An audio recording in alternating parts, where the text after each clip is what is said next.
यहाँ पे मैंने दुपट्टा लिया है। आज मैं इसी की कुर्ती बनाने वाली हूँ। ये कॉटन का अस्तर मैंने डबल फोल्ड में लिया है।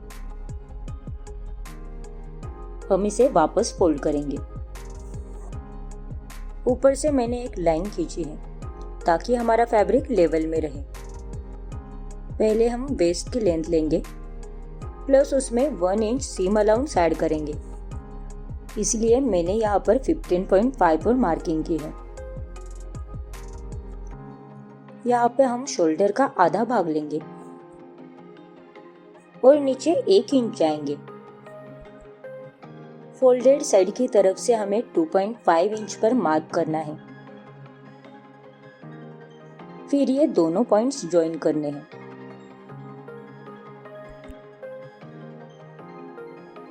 आर्म होल मैंने नीचे दिए गए फॉर्मूले से कैलकुलेट किया है। ये दोनों पॉइंट को मिला देंगे और चेस्ट की लाइन एक्सटेंड करेंगे। यहाँ से हमें 1 इंच अंदर की साइड जाना है इनर आर्म होल के लिए। फिर यहाँ पे मैंने चेस्ट का 1/4 पार्ट लिया है प्लस 1.5 इंच सीम अलाउंस लिया है। सेम वेस्ट का भी 1/4 पार्ट लिया है प्लस 1.5 इंच सीम अलाउंस लिया है। फिर ये दोनों पॉइंट्स हम ज्वाइन कर लेंगे। फिर हम पीछे का और आगे का आर्म होल बनाएंगे। यहाँ पे मुझे रेडी शोल्डर 2 इंच चाहिए, इसीलिए मैं टोटल 3 इंच ले रही हूँ। 1.5 इंच पे मैंने बैक नेक की मार्किंग की है।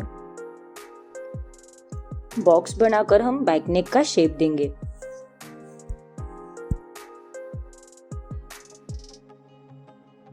फ्रंट नेक मैंने 7 इंच पे लिया है। यहाँ पे भी हम बॉक्स बनाएंगे और फ्रंट नेक का शेप देंगे।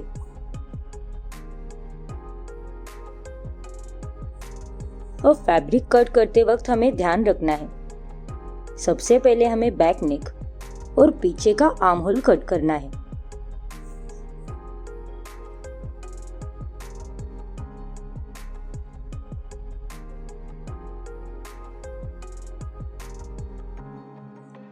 अब हमें दोनों पार्ट सेपरेट करने हैं और हमारे पास पहले ही बैक पार्ट की कटिंग आ गई है। अब हम मार्किंग देखकर आगे का गला और आगे का आर्म होल कट करेंगे।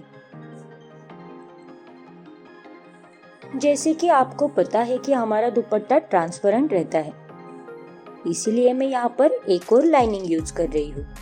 ये क्रेप लाइनिंग है। अब ये क्रेप लाइनिंग में दुपट्टे के ऊपर रखकर इसे फेविकॉल से चिपकाने वाली हूँ ताकि ये एक जगह पर टिके रहे। आप चाहे तो इसे स्टिच भी कर सकते हैं या फिर फ्यूजिंग टेप से चिपका भी सकते हैं।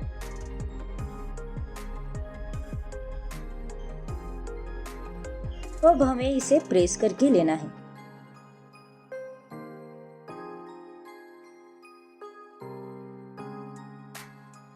फ्रंट पार्ट चिपकाने के बाद बैक पार्ट भी मैं सेम ऐसे ही चिपकाने वाली हूँ।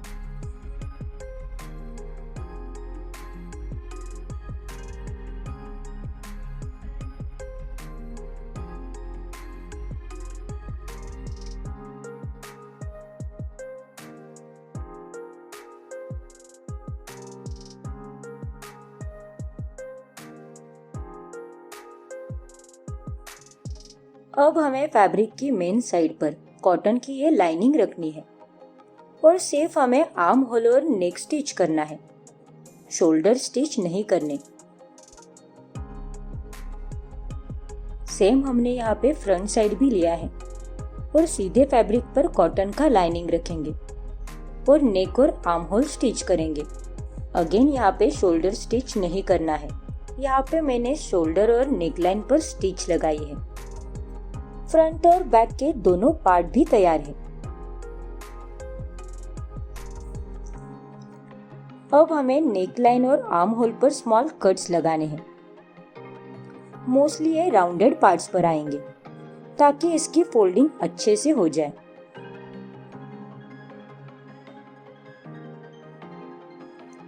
पीछे का पार्ट हम एज इट इज रखेंगे, लेकिन फ्रंट पार्ट हम सीधा करके लेंगे।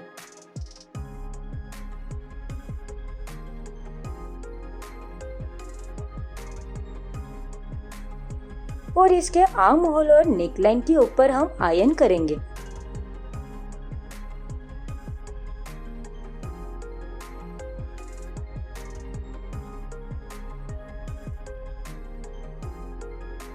दोनों भी पार्ट्स के सीधे फैब्रिक हमें एक दूसरे के ऊपर रखने हैं और फ्रंट पार्ट बैक पार्ट के अंदर डालकर हमें दोनों के शोल्डर मैच करने हैं और शोल्डर को पिन करके उसके ऊपर हम स्टिच लगाएंगे।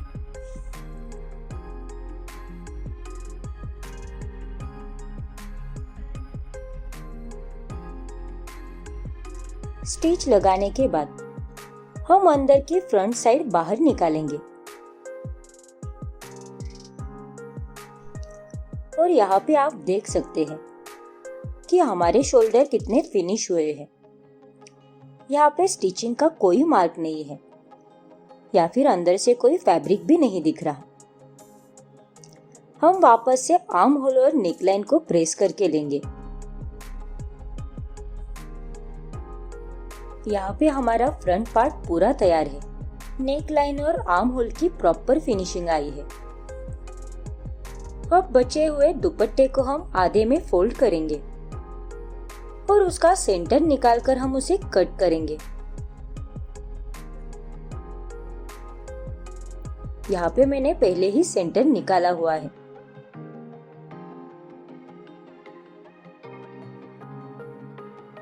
अब गैदर्स बनाने के लिए हम एक के नीचे एक ऐसे 2 स्टिच लगाएंगे। स्टिचेस बड़ी बड़ी और लंबी होनी चाहिए ताकि धागा खींचते वक्त हमें कोई दिक्कत ना आए।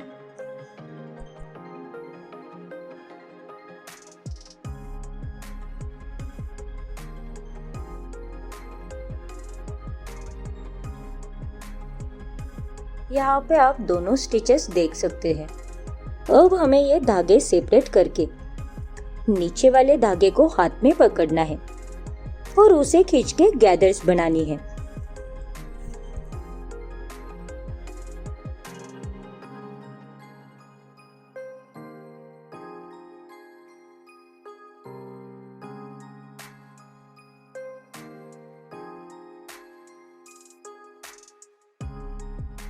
यहाँ पे हमने 1.5 इंच का मार्जिन लिया है और हम इसे वापस से फैब्रिक के ऊपर मार्क करेंगे।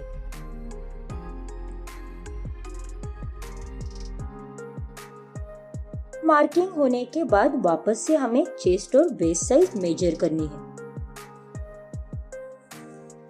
यहाँ पे मेरे दुपट्टे के दोनों साइड्स फिनिश है, इसलिए मैं इसे वापस से स्टिच नहीं लगाऊंगी।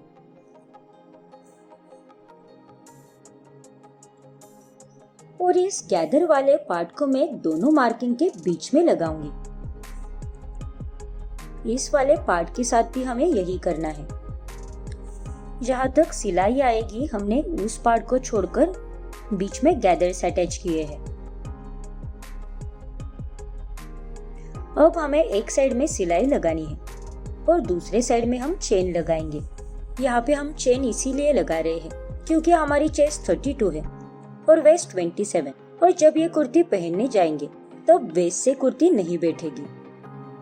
यहाँ पे हमें 2 इंच की सिलाई लगानी है।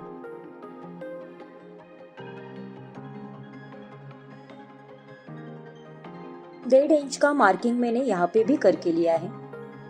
अब हम सेंटर से पहले जिप अटैच करेंगे और इस चेन को खोल के हमें इसके दोनों भी पार्ट्स फैब्रिक से अटैच करने हैं ताकि हमें सिलाई में कोई दिक्कत ना आए।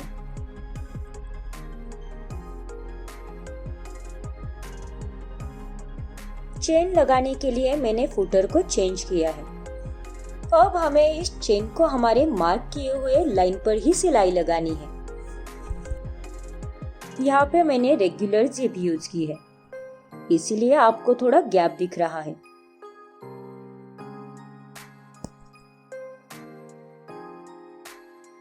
अब जैसा कि मैं यहाँ पर दिखा रही हूँ, हमें जिप को अंदर की साइड फोल्ड करना है और उसके ऊपर सिलाई लगानी है।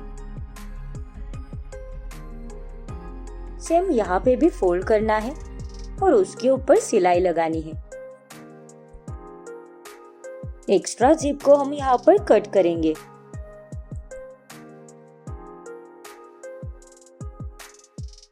यहाँ पे मैंने स्टिच लगा के ली है, दोनों तरफ भी स्टिच लगाई है।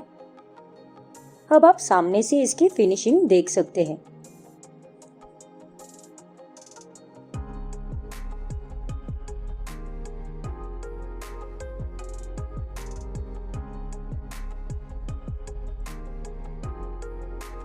आप यहाँ पे ओवरलॉक भी कर सकते हैं।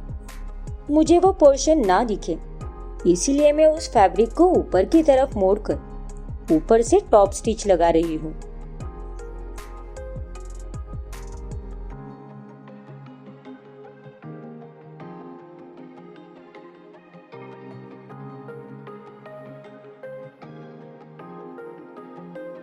आप यहाँ पर देख सकते हैं कि सामने की तरफ से मेरा अंदर का फैब्रिक नहीं दिख रहा।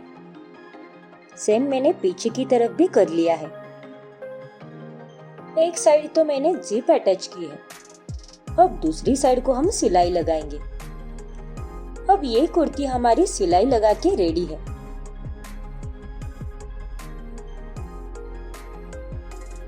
अब नीचे की तरफ हम सिलाई लगाएंगे।